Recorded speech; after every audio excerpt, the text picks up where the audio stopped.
Morning, everyone. Hope you guys are doing well today. Thanks for coming. Glad you guys are continuing to gather together to become a true family that follows Jesus and loves others. I'm glad that you guys could be here. And we're going to be wrapping up our breakthrough series today. These past few weeks we've been talking about older couples and younger couples. And today we're going to be talking about peers. And the way that I want to start this off is actually with a story. So before, back in college, something that I'd like to do is to ask people, deep, insightful questions. So you kind of get them to think and to reflect, and also because I love to hear people's responses. I think it's very interesting. And so one question I used to ask people is that if you came face to face with God, if you were face to face with God and you could ask him one question and get an answer, what would that question be? So a lot of people were, they said, big, deep philosophical questions like, why is there suffering? What's creation? These kind of questions. Some other people would ask more about personal circumstances. What happened with this family member? What happened to my lost dog? Why did my sister get the cool genes and I got the nerdy genes? But I did have one friend, her name was Adrienne. She was a sassy young woman from Hong Kong, and she asked a question that was like no other question, and it stuck in my head.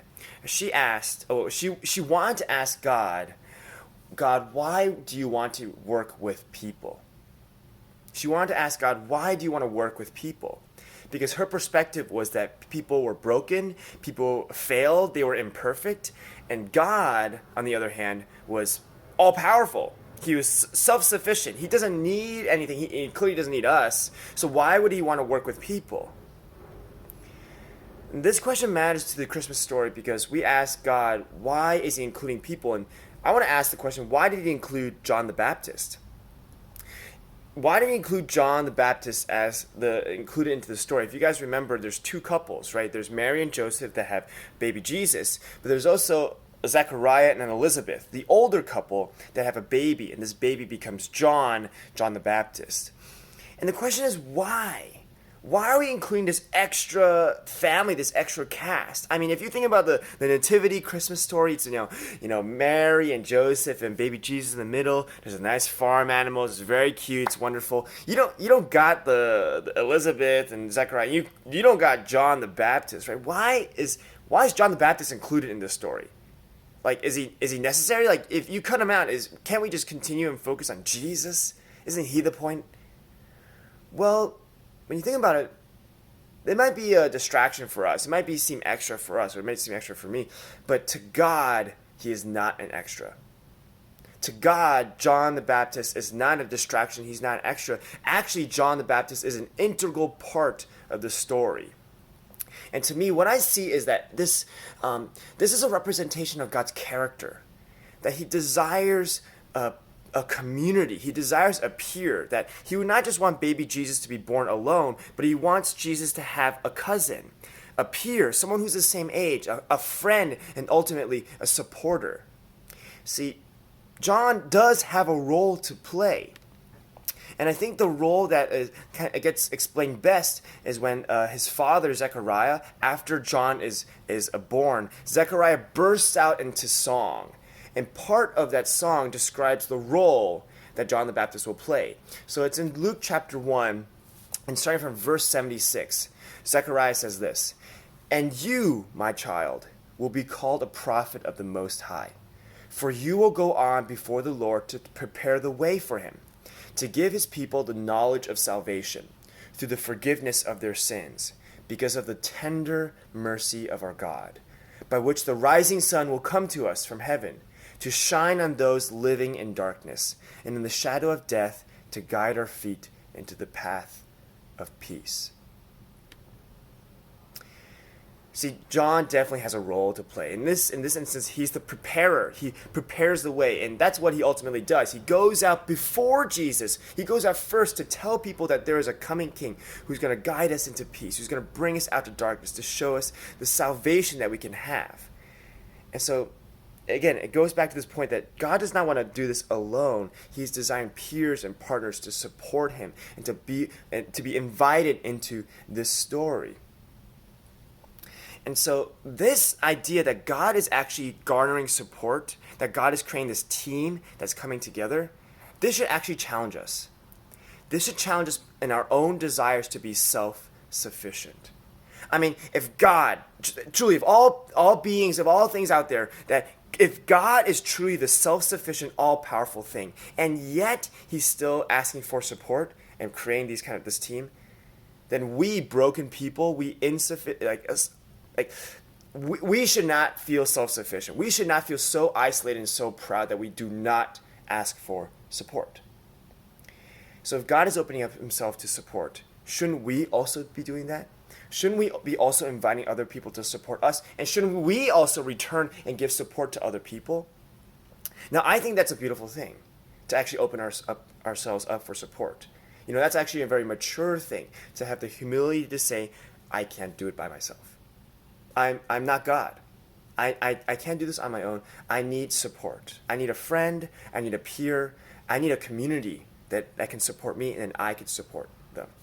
And I think this will create a new culture, not of isolation, not of pride, but actually of humility and community. And that'd be a wonderful thing in our city. I want to share this last story about support and community. When I was younger, back in high school, I loved to run cross country. Cross country is kind of a running sport, so you run between 3 to 5 miles. And I was on this team, and unlike cross country, there's an individual aspect of running. When you're in basketball, you're on a team, you're passing the ball and all that kind of stuff. But when you're running, you're not passing anything, right? You can just basically run off and do your own thing. But there's actually a very important kind of a trick or tip that when you're running, you want to run with someone with the same pace. And if you're on a team, like I was at Edgemont High School, so at our Edgemont High School team, you want to find someone that's around the same pace as you, so that when you're running the race together, you run together. It's kind of like you keep each other accountable, so that one slows down, you want the other to kind of encourage and say, hey, don't slow down, be with me, let's keep going, right? And so there was this one race that I was running, and okay, X Factor, there's another thing I need to share is that I had long hair back then. This really long, flowing hair. I could be in a shampoo commercial, man. I had this wonderful, luscious hair that would go down and be long down to my belly button. And it was actually not very beautiful. It was kind of ragged. I looked like Tarzan. It was pretty bad. But I had this very long hair, and I'd be running, in the cold, and I had my hair flowing, right? And so this one race I was running, and I was running with my friend Kabi. So Kabi and I were running, and in maybe 2 miles into the race, we were running alongside our competitors, and our competitors started laughing at me. They started I think they said something. I honestly can't remember, but they said something to incite me because of my long flowing hair, right? And so I was running. I'm like hearing this, and I'm like tired, like dang, like what's going on? And Kabi, next to me, he shouts out, "Hey, shut up! He's beautiful." So man, Kabi is just a funny guy. He's very wonderful. But man, in that moment where we were just huffing and puffing and running this race together, and these guys attacked me, my partner, my friend, Kabi, he defended me. He said, "Shut up, he's beautiful." He extended his, I had no breath left. I lifted up my hand, and he gave me a high five, and we kept running past them. This is one of my favorite stories to share. Really the fact that this guy, we were running so hard, but he took his precious breath to shout out and to support me. Now I'd love to see that here at CCBC, that we are here together to support each other, to say, hey, I don't know if we can say you're beautiful. That might be a little bit wonky, but you get the idea, that we can support each other. So it's this idea of supporting each other. I think is also basically important for our breakthrough, that we can't do breakthrough alone. We need to do breakthrough together as a community. And in order to do that, that's why after this video, I prepared a discussion for you guys. But my logic is that in order to support one another to get to breakthrough, we need to know what our own individual gifts are. We need to know what our skill set is, what our personality is, right? So that we can find the appropriate way to bless others. So after this, in your bulletin, there should be like a worksheet that everyone has. I believe it's, it should be 4 pages. The point of the worksheet is for you to do some self-reflection and to understand yourself. It should be fun. I think it's not. I think it's decently comprehensive. We're going to do more later, but this should be a time of self-discovery. You think, wow, I didn't realize I had the skill set, or I didn't realize I was this thing. And so, the point is for you to discover yourself. But it's not for it to end there. I don't want you to conclude and say, oh, wow, I've learned a lot about myself. It's all about me. Happy, happy me. No, the idea should be you understand yourself, and that's great, and I'm happy for you. But now you know how you can support other people. So now that you understand yourself better, now you have this understanding that I have these like 3 skills. This is a good way that I could support my neighbors. Hey, I have this like specific personality trait and this kind of love language. Hey, this is the way that I think I could support my church. So as you're discovering yourself, you're also discovering the ways that you can support other people. So there's 3 sections to it. The first section is a personality kind of reflection. The second section is a skill set reflection. And the third thing is, what did I put? Oh, it's like I think it's a conclusion for you to kind of put things together. Sorry. It's a personality, it's a love language, and it's a skill set. And after you do these 3 sections, you're going to put it all together to figure out, 1 or 2 ways that you can use to support other people.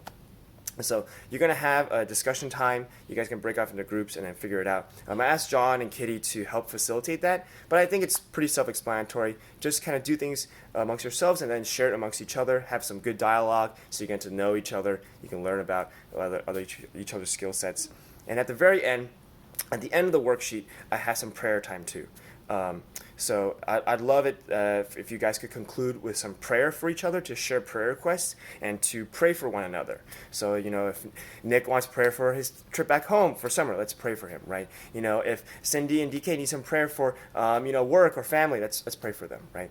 And I want to be sensitive. I know some of you might be still exploring and might not have experience with prayer. That's why at the end of the worksheet, I've included a model prayer. So if you've never prayed before, use that model. You can read it out and use that to pray. I think it's, again, self-explanatory, but feel free to dialogue and figure it out together. All right, I've dragged this video out pretty long, but hey, continue to supporting one another. Let's have breakthrough together as we're supporting one another, and I hope you guys have fun today. And I miss you guys. I'm looking forward to celebrating Christmas with you guys next week. And yes, I hope you guys have a lot of fun. All right, love you. God bless. Bye.